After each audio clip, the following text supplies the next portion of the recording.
Welcome to Reparenting Daily, your free daily guide for inner child healing and repairing the relationship with yourself. This podcast helps you establish a consistent reparenting routine and is divided into 3 sections. The first is a daily reading, the second is a discussion of that reading, followed by suggested journal prompts, and the last section is a peaceful binaural beats meditation for closing. Good morning, good afternoon, and good evening from whenever and wherever you're joining us. I'm so glad that you can join us for this journey of self-expansion. If this is your first time, welcome. As a celebration of completing our first full year of Reparenting Daily episodes, I've opened a free membership tier for the Patreon community so that you can access more resources and join weekly Zoom calls for free. I understand there's a lot going on in the world right now, and I know that many people are really struggling. My hope with this is to encourage others to still pick up the work of reparenting and offer a free community where people can come together and do that. I'd also like to thank all of you who've been along on the journey so far. Just as a reminder, this is a free podcast, but you can support the project by purchasing the Reparenting Daily journal where you can follow us along all year. This 333-page journal gives you extra insight and resources for each week, and it also provides space for you to keep your notes. Another way to support the podcast is to purchase the Fairy Tales for Reparenting series, volumes 1 through 3. This collection organizes famous and obscure fairy tales from around the world into 3 phases of the hero's journey, beginning, middle, and end. And while you might think that fairy tales are for kids, I'd like to challenge you here. These stories contain profound truths and lessons carried down over millennia that we can use to integrate in our reparenting journey. It's a fun way to connect with your inner child. Each volume contains 10 fairy tales. They include an analysis section to help you dive deeper into the message, as well as journal prompts to reflect on the story's meaning for your own life. Lastly, you can also support the podcast by taking a paid Patreon subscription, purchasing the books on the website, or by donating to Buy Me a Coffee. You can find all this information on the supporter section of the website. And so, with these announcements out of the way, let's dive into today's practice. Today, we're going to be listening to a TED Talk entitled, Why You Keep Breaking Promises to Yourself, and How to Stop. This is by Walt Brown. Just as a reminder, we're in March and the theme is Building Self-Trust and Confidence. We're in week 2 and the theme for this week is Keeping Promises to Yourself. Apologies for the delay. I've had some technical difficulties with my computer, or more specifically with Ableton, launching this up, so hopefully going to solve that soon so I don't have any more delays. But yeah, that's why I'm a bit late coming in today. And apologies for that, and we'll be trying to avoid that going forward. Just as a heads up, or just to inform you, I've selected this TED Talk because it's very concise, and it speaks directly to the theme of this week, keeping promises to yourself. And he shares some insight about his own personal journey and struggles with keeping promises to himself and what actually worked for him. It really gives you a new frame, a new way to view keeping promises to yourself, how to make them, why you might fail. And it's really coming back to, again, how we mentioned that observer self. So I will share more about that after we listen to the TED Talk. So without further ado, here's Walt Brown. I am a serial promise breaker. That's my confession. When it comes from like losing 20 pounds or keeping a very serious promise that's tied to my heart surgery to not eat bacon, egg, and cheese biscuits, I just can't do it. Even if I write it down or adopt the attitude that it takes 21 days to break a habit, it just does not work. And I've broken so many promises to myself over the years, I could stand in front of a mirror and say, Walt, I don't trust you. And even worse, Walt, you're a liar. So why am I telling you this? Why am I sharing this with you? It's because the promises that we make and the promises that we keep and the promises that we break define how others perceive us and how we perceive ourselves. And when people consistently fail to keep the promises that they make, trust wears away. So how did this serial promise breaker come to this conclusion? Well, something happened a few years ago. I had become a little pudgy, a little fat around the jowls, and my wife, Ann, promised me that she would help me get the weight off. I lost 35 pounds.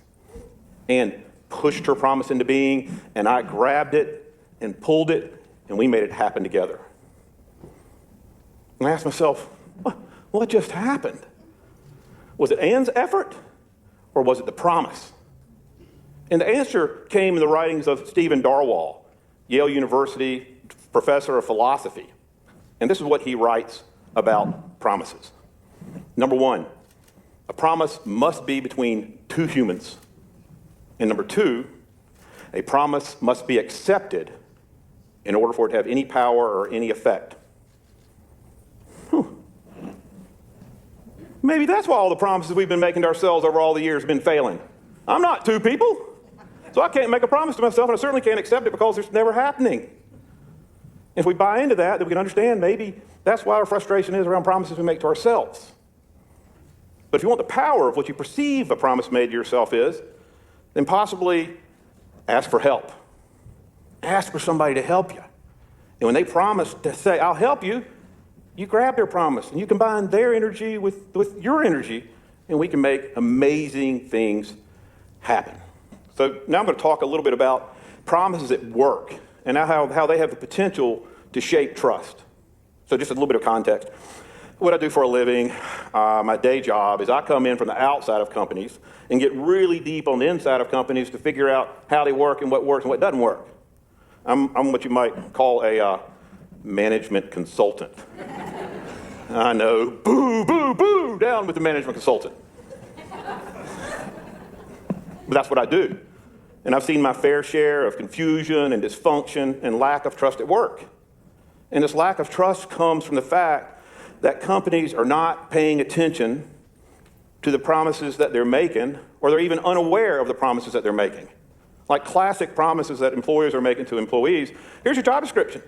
Super clearly defined roles, tied to procedures, tied to workflows. That's a promise that they're putting into being, and you accept that job, you've accepted that promise. Another classic nowadays is core values, where the company's promising to surround you with people who have these core values, who demonstrate these attitudes and behaviors, and you're accepting that promise. Then a simple promise is just how we run the weekly meeting. Examples: one client, hydraulics, growing like crazy, and there's always this rock star, superstar, the great producer, Tommy. And Tommy brings in the bacon. Problem is, Tommy is a promise breaker. Not living into the core values, not following the procedures, absolutely breaking the promises, killing trust, treating everybody up and down the line poorly. And when hydraulics finally summoned up the courage and let Tommy find another place to work, promises were kept and trust grew. And when you think about it, companies are like a big bowl of warm pudding. And in the center of that pudding is a fly, the promise breaker. And when the company has the guts to scoop that fly out and lay it aside, the pudding just comes back together. Promises are kept, and it's delicious. Another company, Security Inc.'s production team had gotten together and decided on how they were going to run the weekly meeting, when it would start, when it would end, what the agenda was, how they would process issues during the day, and that promise was pushed into being and was accepted by the team, and trust was growing and results were growing. Amazing thing. And then Susie, the founder, bless her heart, decides she's going to join the meeting and start helping out. And she joins, completely throwing the agenda out, just yakking on and on, not even seeing like the hearts and souls of the team drop. Companies that have the courage and the patience to really pay attention to and care about the promises that they're making, and making those promises overtly, and then making sure the employee is accepting those promises, and then putting systems in place that allow everybody to keep the promises, enjoy more trust. And they also enjoy greater results. So I've talked about personal promises that we make to ourselves, and I've talked about promises at work, and now I just want to leave you with one thing to chew on, and it has to do with humanity. And it goes like this. This is the formula. Promises that are made, plus promises that are accepted, plus promises that are kept, form the bedrock of trust. And trust, in turn, is the foundation of our shared humanity. And if you think about it, if there's a way to build more collaboration and cooperation and trust in the world, even with those we might not see eye to eye with, it is as simple as slowing down and focusing. Slowing down and focusing on the promises that we can make, and the promises that we can accept, and the promises that we can keep.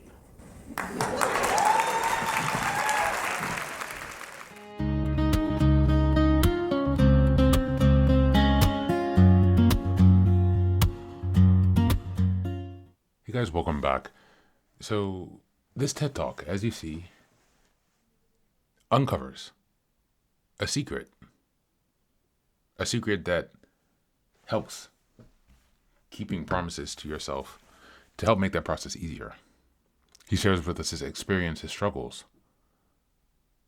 Of course, everyone has their own personal situation. Some people are more easily able to keep promises to themselves, and some struggle as Walt here. But what he mentions as his solution, is to share your goals. To share your goals, your promises that you're keeping with yourself. To share them with another party. Now, as I mentioned before, we listened to the TED Talk. By the way, you can find the link in the show notes if you'd like to listen to it again. But I did include the entire talk because it's quite short. But the thing that he says is the solution, as we go back to that, the most important piece, is to share your promise with someone else, an accountability partner. And when I was listening to this and pondering over it today at the gym, I was thinking, sharing your promise or your goal with someone else to have an accountability partner, it also works with your own future self. So your future self could be that accountability partner.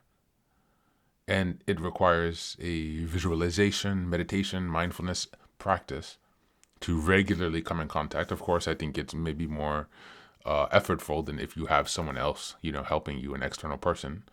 But perhaps it's even more beneficial if you're doing it yourself. Maybe that's the goal once you have some outside help to help get you some scaffolding and get some momentum. But if you're able to think about the promises that you want to make to your future self and to keep that future self in mind, that's how you can stay accountable to yourself. That's one way to view this. If you don't have anyone in your life who you can trust to take up this kind of assignment or this task, this might be another option. And so it's so important that we give ourselves space and grace.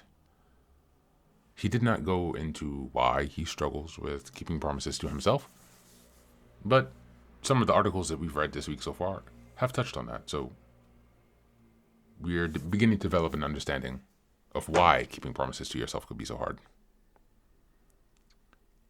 It's really a point of self-worth that we're discussing. Needing to rely on someone else to buttress your promises to yourself is not a bad thing. I mean, we're supposed to rely on and support each other. But it seems like the optimal state would be to be in a situation where you don't require that and depend on that. And that requires making connection with your future self and allowing your future self to serve as that role model. Allowing your future self also to serve as that accountability partner. Allowing your future self to serve as an object of your love and compassion and respect, for which you have the desire to keep your promises, or for whom. And so it's a bit of a different spin than he discussed, but that is the first thing that came to my mind, ironically. In this moment in time, in this moment in history, or however you want to say it, where people are struggling to find a connection, families are falling apart, friends are falling apart, and there's a big moment of disconnection in our society. So perhaps finding these people is even harder than it would have been in earlier times. And for me, that makes it even more important for us to develop the capacity to do that with our future self. And to be able to ground in that and to trust and love our future self enough to show up for them. Think about the regret of not doing whatever promise that you have for yourself. All these things matter and they add up. And so for today, as we go into the journal reflections, number one,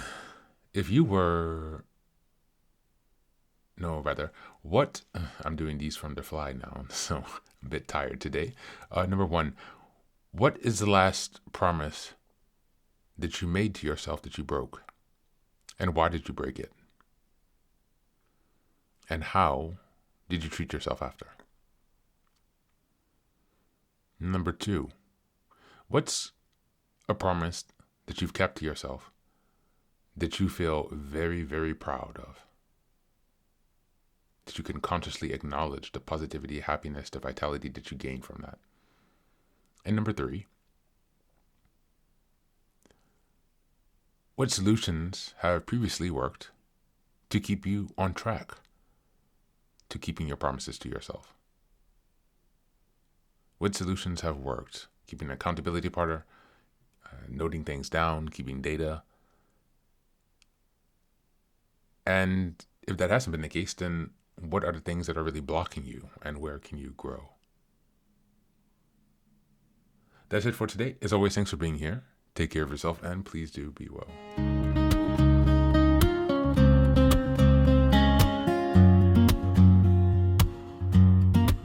Welcome back. Now, this is the third and final section of the daily podcast. This is your silent meditation. Please find a place where you can be comfortable and undisturbed, where you can relax and spend some time with yourself for this 10-minute silent meditation. You can choose to be sitting, standing, lying down, or in whatever position makes you comfortable today. Just take some time to listen to yourself. Next, be sure that you are taking some time to be with your breath to connect with your body. Don't be disturbed or overwhelmed by your thoughts. Simply allow them to pass. Just observe them. Do not engage with your thoughts. Only be mindful of them passing as if they are drifting down a river. Use this time to connect with yourself. Whatever time of day you are listening to this, Namaste.